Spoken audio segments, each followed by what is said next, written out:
Hello and welcome to all of you in geography class. आज हम चर्चा करेंगे भारत में कृषि के बारे में। जैसा कि हम सभी जानते हैं कि भारत एक कृषि प्रधान देश है। यहाँ पर यदि हम देखते हैं तो भारत की जो जलवायु है, इस जलवायु के अंतर्गत विविधता पाए जाने के कारण से भारत में विभिन्न प्रकार की फसलें उत्पादित की जाती है। भारत में यदि हम देखते हैं तो भारत की कुल जीडीपी के अंतर्गत कृषि का योगदान लगभग 14.4% के लगभग आंका गया है। वहीं भारत की 54% जनसंख्या जो है वो कृषि पर निर्भर है। ये तथ्य अपने आप में ही ये स्पष्ट कर देता है कि भारत एक कृषि प्रधान देश है। भारत के अंदर यदि हम देखते हैं तो विश्व में लगभग जितने भी प्रकार की फसलें उत्पादित होती हैं वो सभी प्रकार की फसलें भारत में उत्पादित होती हैं या उत्पादित की जा सकती हैं। इसके पीछे कई सारे कारण हैं। इनमें से यदि हम देखते हैं तो सबसे पहला कारण आता है वो है विस्तृत मैदानी भाग। जैसा कि हम जानते हैं कि भारत का जो सतलज गंगा ब्रह्मपुत्र का मैदान है या पूर्वी और पश्चिमी तटीय मैदान है या प्रायद्वीपीय भारत पठार वाला भाग है, यहाँ पर विस्तृत रूप में कृषि क्षेत्र का विकास हुआ है। वहीं इसके साथ साथ भारत के अंतर्गत जो मिट्टी पाई जाती है वो उपजाऊ मिट्टी है। वहीं हमने भारत की जलवायु के बारे में भी जानकारी ली थी कि भारत में विश्व की लगभग सभी प्रकार की जलवायु भारत के अंतर्गत हमें देखने को मिलती है। इसीलिए सभी प्रकार की जलवायु में की जाने वाली कृषि की भी भारत के अंतर्गत पर्याप्त संभावनाएं हैं। वहीं पर्याप्त वर्षा, इसके साथ साथ तापमान और वर्षा की विभिन्नता और लंबा वर्धन काल यानी कि जो ग्रोविंग पीरियड है फसलों का, वो यहाँ पर हमें देखने को मिलता है, जिसके कारण से भारत के अंतर्गत विश्व की लगभग सभी प्रकार की फसलें यहाँ पर उत्पादित की जा सकती हैं। ये भारत की कृषि से जुड़ा हुआ एक महत्वपूर्ण तथ्य है। इसी प्रकार हम ये भी जानते हैं कि इस कृषि के विकास पर ही भारत का औद्योगिक विकास निर्भर करता है। उसके पीछे दो कारण हैं। एक तो ये कि ये कच्चे माल के स्रोत के रूप में कार्य करता है, वहीं दूसरी ओर कृषि में जो संलग्न जनसंख्या है वो भी तैयार माल के उपभोक्ता के रूप में भी काम करती है। अर्थात ये दो रूपों के अंतर्गत कच्चे माल के स्रोत के रूप में और तैयार माल के उपभोक्ता के रूप में भारत के औद्योगिक विकास में अपना योगदान देता है। अब यदि हम देखें तो जो भारतीय कृषि है उसके अंतर्गत जो हमें विशेषताएं दिखाई देती हैं, उन विशेषताओं को हम इन निम्न बिंदुओं के अंतर्गत समझ सकते हैं। सबसे पहली जो विशेषता हमें दिखाई देती है भारत की कृषि के अंतर्गत वो आता है यहाँ पर कृषि का पाया जाने वाला निर्वहन स्वरूप। भारत में चूंकि घनी जनसंख्या पाई जाती है, जनसंख्या की अधिकता होने के कारण से यहाँ पर जो कृषि विकसित हुई है वो निर्वहन स्वरूप के अंतर्गत विकसित हुई है। यानी कि यहाँ पर जीवन कृषि के अंतर्गत जीवन निर्वहन का दृष्टिकोण महत्वपूर्ण हो जाता है। वहीं इसके साथ साथ दूसरा जो बिंदु आता है वो है कृषि पर जनसंख्या का दबाव। जैसा कि हमने देखा है कि भारत की लगभग 54% जनसंख्या जो है वो कृषि पर निर्भर है, तो इसका अर्थ ये हुआ कि भारतीय कृषि पर हमें जनसंख्या का बहुत अधिक दबाव यहाँ पर देखने को मिलता है। इसी प्रकार तीसरा जो बिंदु आता है वो है पशुओं की महत्ता। अर्थात भारतीय कृषि में आज भी यंत्रीकरण की कमी होने के कारण से भारत में कृषि के अंतर्गत उत्पादन की विभिन्न प्रक्रियाओं में आज भी पशु जो हैं वो काफी महत्वपूर्ण माने जाते हैं। इसके साथ भारतीय कृषि की एक और सर्वप्रमुख विशेषता हमें यहाँ पर दिखाई देती है वो है मानसून पर निर्भरता। इसीलिए भारत की कृषि को मानसून का जुआ भी कहा जाता है और ये कहा जाता है कि जिस वर्ष मानसून अनुकूल रहता है उस वर्ष कृषि उत्पादन में वृद्धि हो जाती है, वहीं मानसून की प्रतिकूलता पर कृषि उत्पादन पर भी विपरीत प्रभाव पड़ता है। इसी प्रकार नेक्स्ट आता है वो है फसल विविधता।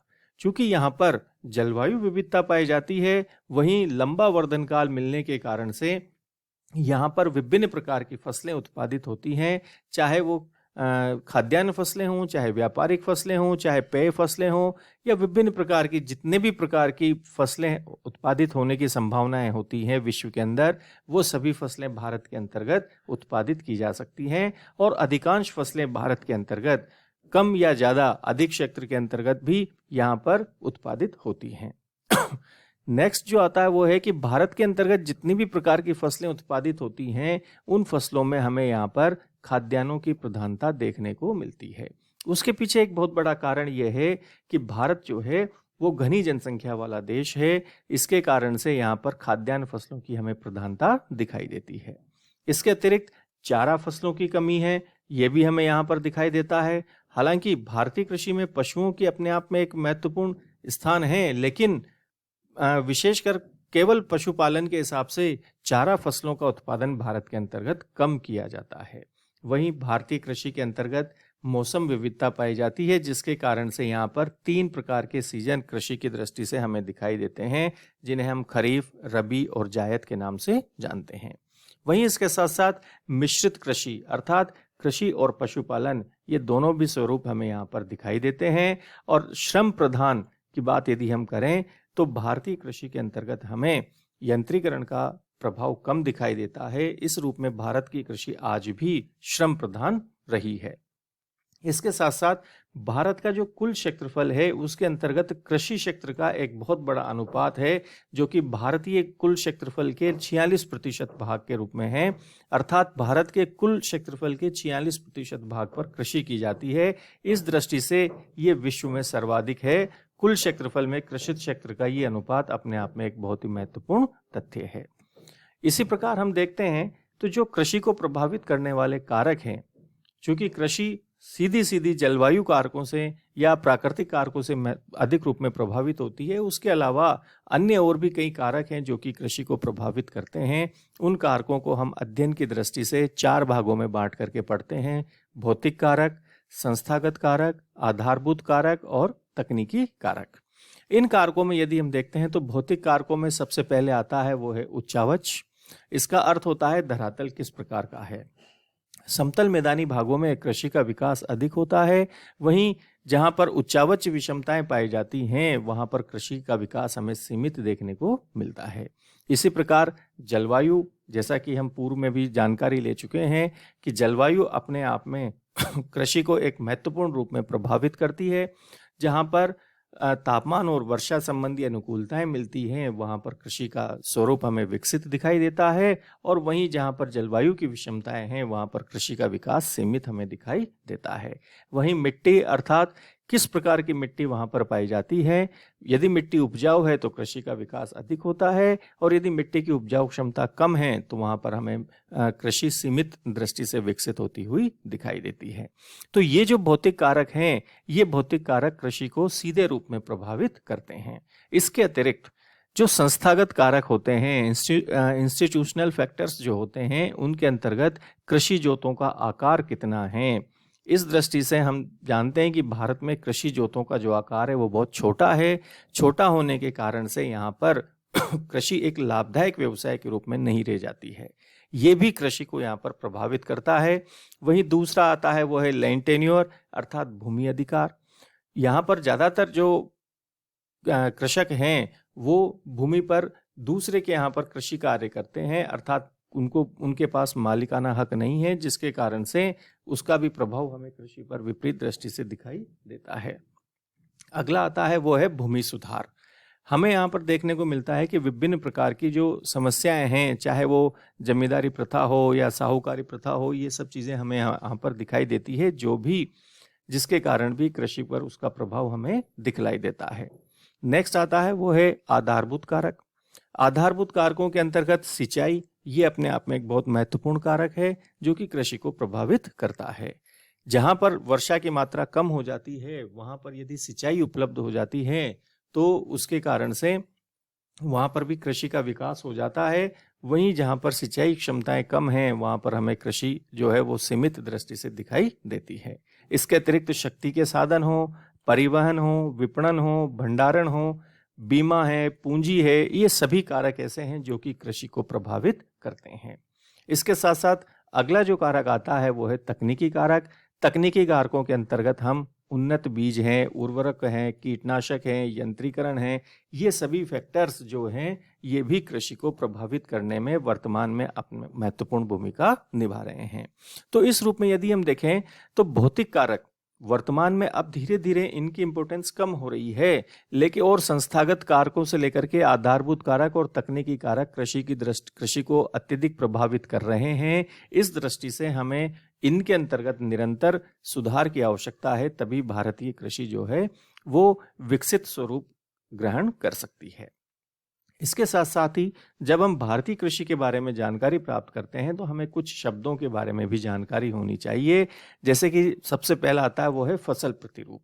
फसल प्रतिरूप के अंतर्गत हम दिए गए समय में, किसी भी एक दिए गए समय में उगाई जाने वाली फसलों की संख्या को उसके अंतर्गत हम शामिल करते हैं। इसमें खाद्यान्न हो या अन्य प्रकार की फसलें हो, वो सभी इसके अंतर्गत शामिल की जाती है। अर्थात इसमें सबसे महत्वपूर्ण तथ्य है वो है दिया गया समय। दिए गए समय के अंतर्गत ही हम इसमें पूरे एक कृषि वर्ष को शामिल नहीं करते हैं। इस पर भौगोलिक कारक हैं, आर्थिक कारक हैं, राजनीतिक कारक हैं, ये प्रभावित करते हैं। इनके कारण से हमें फसल प्रतिरूप जो है वो परिवर्तित होता हुआ दिखलाई देता है। इसी प्रकार अगला आता है, उसे हम कहते हैं कृषि उत्पादकता।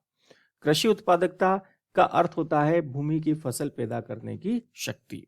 ये जो भूमि की फसल पैदा करने की शक्ति है, यही कृषि उत्पादकता कहलाती है। और इसके साथ साथ एक और शब्द आता है जिसे हम कहते हैं कृषि या शस्य गहनता। इसका अर्थ होता है सकल बोया गया क्षेत्र के अंतर्गत यदि हम शुद्ध बोए गए क्षेत्र का भाग दे देते हैं और उसको 100 से गुणा करते हैं तो ये कृषि या शस्य गहनता निकल करके आती है, और ये हमेशा प्रतिशत के अंतर्गत ज्ञात होती है। यहाँ पर हम एक और जानकारी ये ले लें कि शुद्ध बोया गया क्षेत्र का अर्थ होता है कि किसी विशेष समय के अंतर्गत या दिए गए समय में या एक ही सीजन के अंतर्गत कितने क्षेत्र पर कृषि की गई है, वो कहलाता है शुद्ध बोया गया क्षेत्र। वहीं पूरे कृषि वर्ष में अर्थात तीनों सीजन में, खरीफ, रबी और जायद, इन तीनों सीजन के अंतर्गत जो कृषि क्षेत्र जितने पर किया जाता है, कृषि जितने पर की जाती है, उसे हम सकल बोया गया क्षेत्र कहते हैं। यदि किसी किसान के पास 2 हेक्टेयर जमीन है और उसने एक ही सीजन के अंतर्गत उसमें से 1 हेक्टेयर पर कृषि कार्य किया है तो उसका शुद्ध बोया गया क्षेत्र 1 हेक्टेयर होगा। लेकिन यदि उसने तीनों सीजन के अंदर एक हेक्टेयर के अंतर्गत ही कृषि फसल जो है उसको प्राप्त करने का प्रयास किया है तो उसका सकल बोया गया क्षेत्र 3 हेक्टेयर के बराबर माना जाएगा। तो इस प्रकार से कृषि और शस्य गहनता भूमि के उपयोग को निर्धारित करती है। ये तथ्य हमारे को जानकारी के लिए बहुत ही अधिक महत्वपूर्ण है। इस पर हमें विशेष रूप से जानकारी रखनी है। अब आने वाली विभिन्न क्लासेस के अंतर्गत हम और भी आगे जानकारी प्राप्त करेंगे कृषि से जुड़ी हुई, चाहे वो विभिन्न प्रकार की समस्याएं हों या कृषि के विकास के लिए किए जाने वाले विभिन्न प्रयत्न, और उसके साथ साथ भारतीय कृषि के अंतर्गत किस किस प्रकार की फसलों का उत्पादन होता है। आप इसी प्रकार हमारे साथ बने रहिएगा। Thank you very much.